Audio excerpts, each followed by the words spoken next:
Hi, I'm Brianna, and you're watching Dante's Boxing Nation.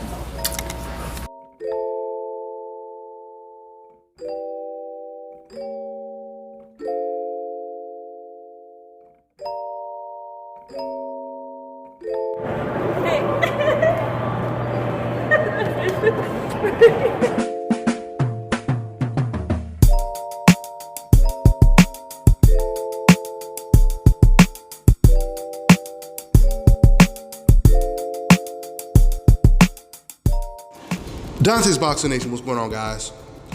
So Anthony Joshua, who's been talking a lot about Deontay Wilder recently, he just said the only way he will fight Deontay Wilder now is if he gets a 70-30 split of the purse. Once again, this is assuming that Wilder beats Fury in the rematch in February.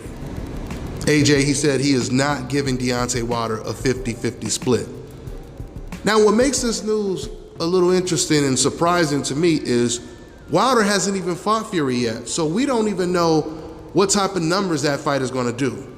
We don't know what type of numbers it's going to generate.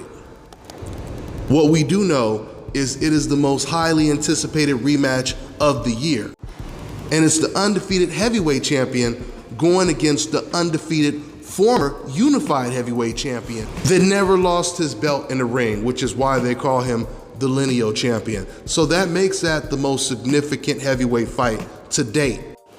Now, going back to AJ demanding a 70-30 split extremely early on, what I want to do is I want to put everything in chronological order so you kind of get more of an idea of what's taking place. So before Anthony Joshua fought Andy Ruiz in a rematch, he said, listen, after I beat Ruiz, I don't want anyone asking me about Wilder, Tyson Fury. I don't want to even talk about those guys.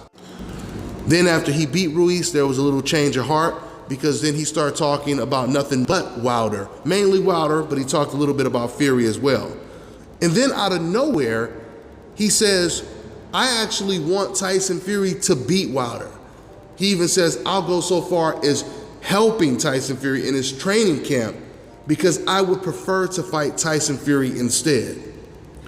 So after he said that, and he received a little backlash from the fans because he knew, or I'm sure he knew, that the world had been clamoring for a Joshua Wilder fight for the last 2 years. So for you to tell boxing fans that you prefer to fight Tyson Fury instead, I think that left a bad taste in a lot of fans' mouth. So shortly after he said that, maybe a week or two later on, AJ, he retracted what he said, and then he started to focus mainly on Wilder once again. He started saying, Wilder is who I want to fight. If we're going to fight, we have to come up with an agreement like really soon. He started really talking a lot more about Wilder. But more recently, like yesterday, he then all of a sudden says the only way he's going to fight Deontay Wilder is if he gets a 70-30 split, which, if I'm not mistaken, I believe they offered Josha Parker a 33% split. But regardless what the exact number is, it makes no difference. The bottom line is, like I told you guys before, we don't know how big the Wilder versus Tyson Fury fight is going to be. So I don't know. I mean, when you hear AJ say something like this, I mean, let's imagine if Deontay Wilder was Muslim and AJ says, the only way I'm going to fight him is if I see him eat a plate of bacon on national television for everyone to watch. That's the only way I'm going to fight him. To me, that's almost how it sounds when you say there will be no 50-50 split and I want 70-30. Now, of course, this is just premature talk and they can still find a way to work things out and make this fight. But that's not a good sign when you hear AJ say something like this so early, even before Wilder fights Fury, when we don't even know if Wilder is going to beat Fury in the rematch, because that is truly a 50-50 fight. But one thing I will say, though, is the tables have actually turned now. I would say 2 years ago, Wilder desperately needed Anthony Joshua.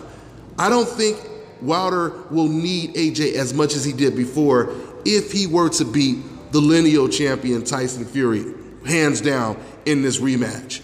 He's not going to need him as much anymore. In fact, I truly believe AJ may actually need Wilder a little bit more. I don't know if you guys remember, but they did a poll where they researched how many times a fighter has been searched on the internet, and they found out it was Deontay Wilder. So statistically, he was crowned as the most famous boxer in the world today. That's over the likes of an Anthony Joshua and a Canelo Alvarez and any other big name fighters in the sport of boxing today. Now, this was before the Tyson Fury fight. This is obviously way before the actual rematch.